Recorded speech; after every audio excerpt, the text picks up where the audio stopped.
मंथन से कालकूट विष निकला तो सारे त्रैलोक के जो प्राणी थे, देव दानव मानव, सभी उस विष से जलने लगे। सारा संसार संकट में पड़ गया और जब देखा कि कोई इस विष से हमारी रक्षा करने वाला नहीं है, तब समस्त देव दानव मानव मिल करके वो कालकूट विष लेकर भगवान शिव की शरण में गए कैलाश पर्वत पर और भगवान शिव से प्रार्थना की। सब भगवान के चरणों में पड़ गए और बोले कि देव देव महादेव भूतात्मन भूत भावन त्राहिनः शरणापन्नास्त्रैलोक्य दहनाद विषात्, कि हे देवों के आराध्य, हे महादेव।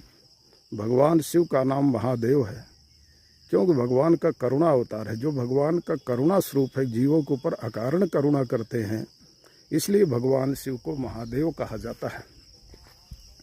तो सब कहते हैं हे प्रभु, हे महादेव। भूतात्मन, भूतात्मन माने कि समस्त प्राणियों के आप स्वरूप हो, सबकी आत्मा हो, इसलिए आप भूतात्मा।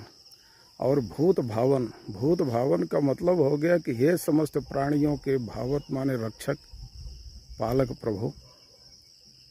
कहते हैं कि त्रैलोक के दहनाद विषात, ये जो समुद्र मंथन से कालकूट विष निकला है, इससे तीनों लोक जो है जल रहा है।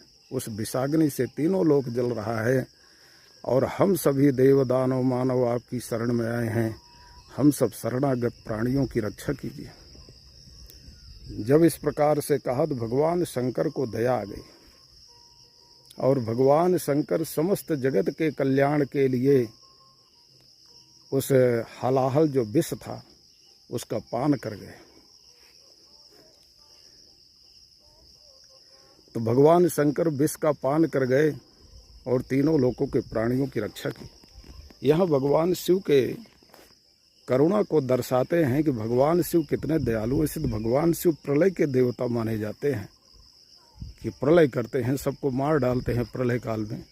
लेकिन यहाँ भगवान को दिखाते हैं कि भगवान का कितना करुणा स्वरूप है, कि जिनको लोग बहुत भयानक मानते हैं, प्रलय का देवता मानते हैं, विनाशक मानते हैं, लेकिन आज वो समस्त जगत प्राणियों की रक्षा के लिए उस हलाहल विष का पान कर जाते हैं।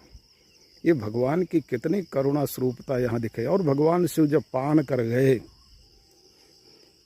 तो भगवान शिव का कंठ नीला हो गया, नीलकंठ हो गए विष के प्रभाव से। भगवान शिव ने उस विष को न अपने कंठ से नीचे जाने दिया, न तो बाहर उगला, क्योंकि सोचा कि बाहर अगर इसको धरती पर उगलते हैं तो सारे प्राणी नष्ट हो जाएंगे, और अगर हम इसको अपने कंठ से नीचे ले जाते हैं अपने उदर में, हमारे उदर में अनंत कोटि ब्रह्मांड है और सारे ब्रह्मांड के प्राणी नष्ट हो जाएंगे, समस्त प्राणी नष्ट हो जाएंगे। इसलिए भगवान शिव उस विष को अपने कंठ में ही पचा दिया, इसलिए नीलकंठ बन गए और भगवान का कंठ नीला हो गया। नील रंग जो है कि भगवान के अनंतता का प्रतीक है। जैसे समुद्र का जल अनंत होता है इसलिए नीला होता है, और वैसे हमारे भगवान भी अनंत हैं, इसलिए उनका नील वर्ण कहा। नीलाम्बुज श्यामल कोमलांगम नील सरोरुह नीलमणि। तो भगवान का नील वर्ण क्यों वर्णन किया गया कि नील रंग अनंतता का स्वरूप है। वैसे भगवान का कंठ नील हो गया, इसका नीलकंठ हो गए, और कंठ में जो है ज्ञान रहता है, सरस्वती का वास होता है। ज्ञान की जो अधिष्ठात्री देवता हैं सरस्वती माता, इसका मतलब भगवान का ज्ञान अनंत है। दुनिया में जितने ज्ञान हैं सब भगवान से प्रकट हुए हैं। सज्ञान की अधिष्ठात्री सरस्वती भगवान के कंठ में निवास करती है, ऐसा इसका प्रतीक है। और भगवान का जो नीलकंठ है वो परोपकार का, वो करुणा का प्रतीक है। एक बात और ध्यान रखना है कि ये सारा संसार जो है एक समुद्र है। संसार तो हमारे शास्त्रों में संसार को समुद्र के रूप में वर्णन किया गया। अपार संसार समुद्र मध्य विमज्जतो में शरणम किमस्ति, निमज्जतो में शरणम किमस्ति, कि ये संसार को समुद्र ही माना गया।